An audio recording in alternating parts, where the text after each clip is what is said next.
bismillahi irrahmani irrahim alhamdulilahi rabbil alamin wa sallallahu wa sallama wa baraka ala nabina muhammadin wa ala alihi wa sahbihi ajmain. Mbokk yi ñu ngi leen di nuyu di leen wax asalaamaaleykum wa rahmatullahi wa barakaatu. di wax na rek ñu ngi ci conseil national bu jamaatu ibadur rahman, mu nekk 5e conseil national ci sunu mandat bi ñu nekk nga xam ne mu ngi commencé 2022. ñu defee ko fii ci Kër Massar ci Dakar. mbir mi nag mooy juróom benn weer yu ne dañuy daje xool sunu programme annuel bi nag dafa tolloog sunu mandat 5 ans bi war a xaaj yu nekk ci mi mandat nga xam ne programme bi nga xam ne moom lañu tëraloon ci année 2024 bi moom la ñuy xool 6 mois yi ci jàll li commencé janvier ba mois de juin jeex, évaluer xool liñ programme woon lan lañ ci def ak lan lañ ci deful. bi ñu paree ñu def déclaration boo xam ne dinañu jël point yi nga xam ne moo gën a fës ci 6 mois yi weesu, te mooy Sénégal génne ci ay élections ci 24 février bi wees passé yoo xam ne fal nañ ci président bu bees, président boobu taxawal gouvernement bu bees, am premier ministre boo xam ne moo ko jiite. ñu gis ne boobu ba léegi ñu ngi liggéey, li ëpp ci seen liggéey ay nit rek lañuy nit matul, waaye ñu ngi rafetlu seen liggéey bu baax a baax a baax. jalons yi nga xam ne actes yi nga xam ne moom lañ fi posé gum gis nañu yu positif la. li Sénégalais yi doon xaar ci ñoom gis nañ ne fas nañ yéen jublu ci, am na ay jéego yuñ ci seq yoo xam ne nit ñi commencé nañ ci teg seen bët. ñu leen di ñaanal borom bi subhanahu wa taala yàlla defal leen tawfiix ba ñu mën a satisfaire peuple bi, satisfaire réew mi, ba teg ko ci yoon wi nga xam ne mooy yoon wi koy jëmale kanam incha allahu taala. su loolu weesoo tam wax nañ ci lu jëm ci xew-xewi jamono li jëm ci bitim réew, surtout li ci gën a fes mooy problème Palestine ba nga xam ne alors nit ñi tey ñoom ñëpp ñu ngi koy suivre ak seen leader yi nga xam ne ñu ngi leen di rey, population bi xam ne ñu ngi leen di boom. ñu bëgg itam jëmale kàddu woote ci communauté internationale bi ngir ñu taxaw ba réew moom nga xam ne ñu ngi leen di néewal doole googu ñu génnee ci, defal tam suñuy membre ak Sénégal yëpp ay orientation yoo xam ne dina gën a tax ñu bàyyi xel diine ji, nga bàyyi xel nit ñi li ñu soxla ci diine ñuy jàngal leen ko, waaye itam nit ki di woote ci diine fexe ba diine jooju mooy woo nit ñi di ko wax ku ko xool moom gis ko ci moom ak doxalinam ak waxam ak jëflanteem ci nit ñi nga xam ne du waxi kese waaye ko ay dëkk bi dëkk la boo xam ne ñàkk ak ndóol gi dafa yaatu, ba tax na ci suñu résolution bi dinañ leen ko jox.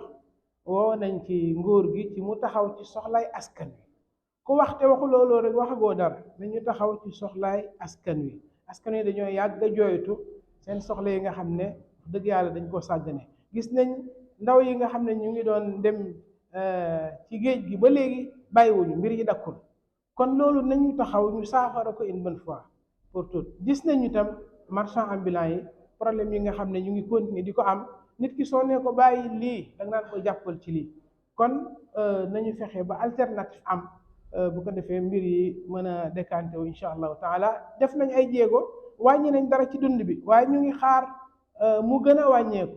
ñoom ndax ci seen politique agricole lañ koy réglé, nga xam ne dinañ am autosuffisance alimentaire ci yi ñuy dundee, lu demee ni dugub, lu demee ni ceeb, lu demee ni mboq ak yeneen yi nga xam ne mooy ànd ak moom.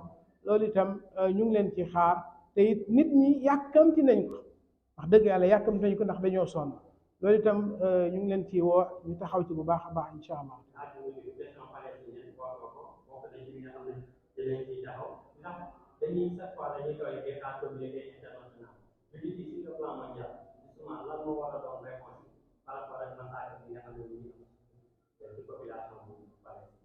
malheureusement réewu jullit yi bëri na, kenn du wax ne dañoo ñàkk ci wàllu alal wala dañoo ñàkk doole wala bëriwuñu, waaye dëgg-dëgg taxawaay bi ñu waroon a taxaw lu mel ni aussi ñu ngi ko ci doon xaar mu taxaw ci taxawaay bu am solo bu baax waaye malheureusement ba léegi fi ñu leen doon xaar gisuñ leen lan mooy seen problème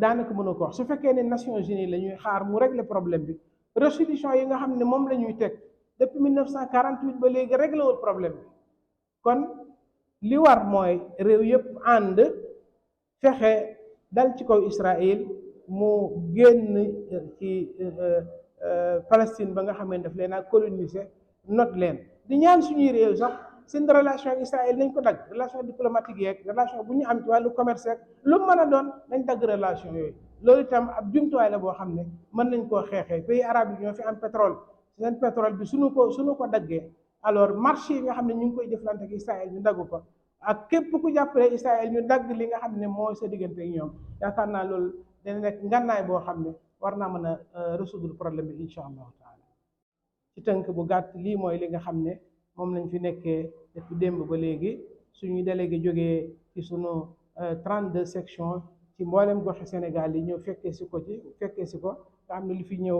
daanaka jege na 150 personnes kon loolu moo doon liggéey bi ki doon wax ak yéen mooy Abdoulahi Lam mooy nga xam ne moo jiite Jamaatu Ibadu Rahman fii ci Sénégal wasalaamaaleykum wa rahmatullahi wa barakatu.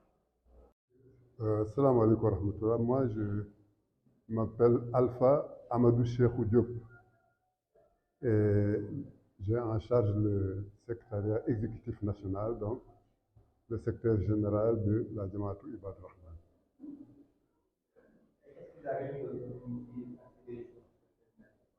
Oui, l'objet de notre rencontre de ce week-end, c'est de faire le point.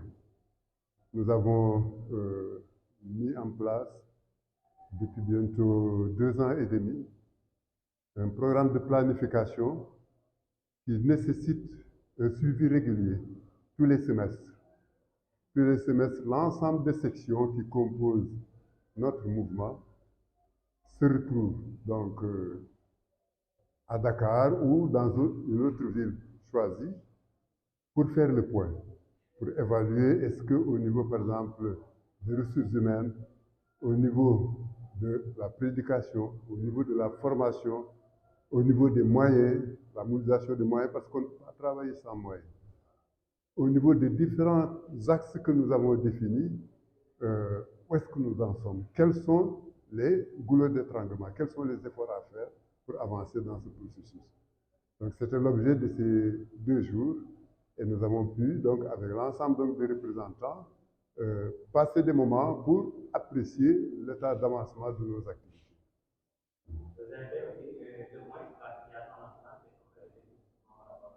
La situation nationale, oui, nous sommes des citoyens sénégalais, des citoyens du monde. Nous sommes donc interpellés au même titre que l'ensemble des citoyens par rapport à l'actualité. Et c'est sûr que notre souci, c'est qu'il y ait une pondération, une équité dans les démarches. Et nous avons toujours travaillé pour le bon vivre ensemble, pour avoir un esprit de communauté, de vraiment joindre nos efforts pour que ces pays puissent continuer d'aller de l'avant. Vous savez que c'est l'un des atouts du Sénégal. Nous avons en tout cas des citoyens qui sont conscients de leur rôle et qui se respectent, s'acceptent mutuellement. Et c'est là que nous avons des inquiétudes sérieuses en ce qui concerne la réaction que nous avons constatée dès qu'il y a eu du côté du gouvernement un avis qui mettait à l'index en quelque sorte les attitudes outre-Atlantique qui remettaient en cause le foulard islamique dans des conditions que nous ne pouvons pas accepter au Sénégal. Nous sommes un pays à majorité musulmane et qui accepte tous les citoyens, qui prône le bon vivre ensemble. Nous sommes dans toutes les organisations d'ailleurs qui se préoccupent de ces questions-là, comme le cadre unitaire de l'islam, où nous échangeons avec vraiment l'ensemble des confessions qui existent dans ces pays pour arriver à se comprendre et à travailler ensemble. Donc nous ne pouvons pas accepter qu'il y ait en quelque sorte une sorte de discrimination pour une partie des citoyens qui représentent l'écrasante majorité de ce pays. Nous avons besoin que nos enfants profitent de toutes les structures de formation qui existent, mais dans des conditions où ils se retrouvent à l'aise, acceptés par donc toutes ces organisations qui interviennent à l'échelle de notre pays. Nous ne voulons pas importer des pratiques outre-Atlantique qui n'ont rien à voir, en tout cas, avec le climat apaisé qui a toujours existé dans ce pays. Notre perception, c'est que dans tout pays, il y a un processus d'appréhension des problèmes, de prise en compte, de prise en charge. Notre souci, c'est qu'il y ait le temps de travailler sur les différents fronts pour apporter en quelque sorte une contribution. Fort heureusement, nous venons de changer de régime, nous en sommes pratiquement peut-être au 4e mois, et que très prochainement, nous allons certainement avoir une vue d'ensemble du programme qui est prévu pour, en tout cas, cette année, et puis peut-être qui va ultérieurement nous permettre de voir globalement, durant ce mandat-là, l'offre qui est proposée. Nous avons les échos, nous suivons, nous lisons, nous essayons de comprendre ce qui se passe. Et nous savons que c'est difficile de façon partielle de vouloir juger, en tout cas, une démarche économique, une démarche de transformation. Il nous appartient à nous tous d'appréhender quelle est cette proposition. Je pense qu'on s'oriente vers ce processus-là. Il y a, je pense, une démarche qui va devoir étaler tout ça pour que nous, comme vous, comme l'ensemble des citoyens sénégalais, puissent avoir en tout cas cette offre globalement et puis pouvoir se prononcer. Et nous estimons que